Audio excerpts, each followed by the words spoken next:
ঠিক যেন ভাঙলেন তবু মচকালেন না। শনিবারই নতুন মুখ্যমন্ত্রী শুভেন্দু অধিকারী সবে ফাইলে সই করছেন।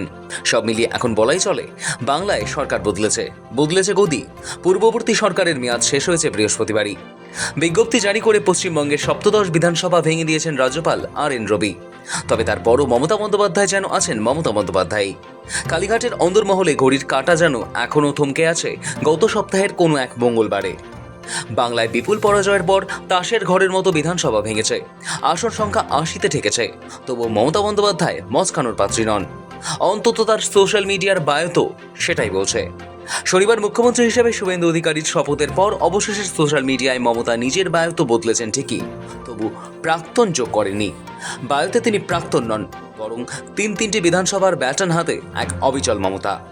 এদিকে শনিবার শপথ নেওয়ার পরেই বদল করা হয় শুভেন্দু অধিকারীর ডিজিটাল পরিচয়। তার অফিসিয়াল সমাজ মাধ্যম ফেসবুকের পাতায় বায়োতে যুক্ত হল নতুন পরিচয়, পশ্চিমবঙ্গের মুখ্যমন্ত্রী। তবুও বদলালেন না মমতা। সাধারণত ক্ষমতা গেলে নামের আগে একটি ছোট্ট প্রাক্তন শব্দ জুড়ে দেওয়াই নিয়ম, কিন্তু মমতা বন্দ্যোপাধ্যায় সোশ্যাল মিডিয়া খুললে দেখা যাচ্ছে এক অদ্ভুত ভাষাগত চতুরতা রয়েছে। সেখানে তিনি সগর্বে লিখেছেন মুখ্যমন্ত্রী, পশ্চিমবঙ্গ 15তম, 16তম এবং 17তম বিধানসভা। অর্থাৎ তিনি যে আগে ছিলেন এবং এখন নেই সেই রূঢ় বাস্তবকে ব্যাকরণের প্যাচে কৌশলে এড়িয়ে গিয়েছেন। তিনি আছেন তার সেই 3 দফার শাসনকালও আছে, শুধু বর্তমানের ওই শূন্যস্থানটুকু নিয়ে তার ঘোর আপত্তি। অনেকেই বলছেন এটি স্টেপ খামখেয়ালিপনা নয়। যে নেত্রী প্রথম দিন থেকেই ভোট লুটের অভিযোগের স্বরূপ, যিনি এক মুহূর্তের জন্য মানতে রাজি নন যে ভবানীপুরে শুভেন্দু অধিকারী তাকে 15,000 ভোটে হারিয়ে দিয়েছেন, তার পক্ষে প্রাক্তন শব্দটা মেনে নেওয়া তো প্রায় হিমালয় লঙ্ঘনের সমান। 15 বছর আগে 2011 সালেও পালাবদল দেখেছে বাংলা। 34 বছরের বাম শাসনের অবসান ঘটিয়ে বাংলার রাশ মমতা বন্দ্যোপাধ্যায়ের হাতে তুলে দিয়েছিল মানুষ। সেবার ভোট গণনার বিকেলে ফল বুঝতে পেরেই রাজ্যপালের কাছে ইস্তফাপত্র জমা দিয়েছিলেন তৎকালীন মুখ্যমন্ত্রী বুদ্ধদেব ভট্টাচার্য। মনে করা হয়েছিল সেই ঘটনারই পুনরাবৃত্তি ঘটবে 2026-এ। মনে করা হয়েছিল ফলাফল ঘোষণার দিন সোমবারই মমতা বন্দ্যোপাধ্যায় রাজ্যপালের কাছে ইস্তফা জমা দেবেন, কিন্তু তা হয়নি। তবে তারপর দিনই মঙ্গলবার কালীঘাটের সাংবাদিক বৈঠক থেকে মমতা সাফ জানিয়ে দিয়েছিলেন ইস্তফা দেওয়ার কোনো প্রশ্নই নেই।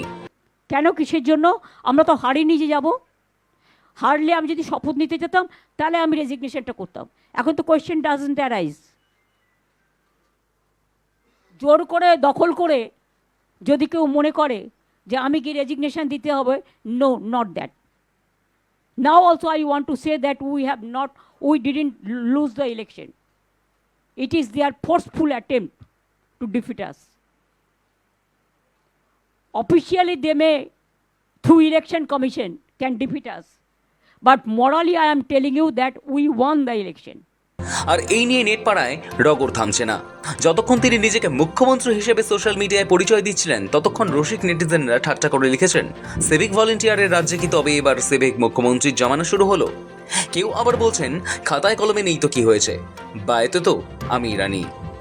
ইতিহাস বলছে এর আগে কোনো বিদায়ী মুখ্যমন্ত্রী ইস্তফা না দিয়ে এমন আশ্চর্য পরিস্থিতি তৈরি করেনি। কিন্তু মমতা বন্দ্যোপাধ্যায় চিরকালই প্রথা ভাঙার কারিগর। হারলেও তিনি হার স্বীকার করবেন না, এই জেদটাই তার রাজনীতির ইউএসপি। তাই এত কিছু ক্ষমতার অলিন্দ থেকে দূরে সরে গিয়েও সমাজ মাধ্যমের বায়ো আঁকড়ে ধরে থাকার এই জেদ আগামীর বঙ্গ রাজনীতিতে কোনো নতুন নাটকের জন্ম দেয় কিনা, এখন সেটাই দেখার। শোভিক চ্যানেলের রিপোর্ট, সময়, কলকাতা।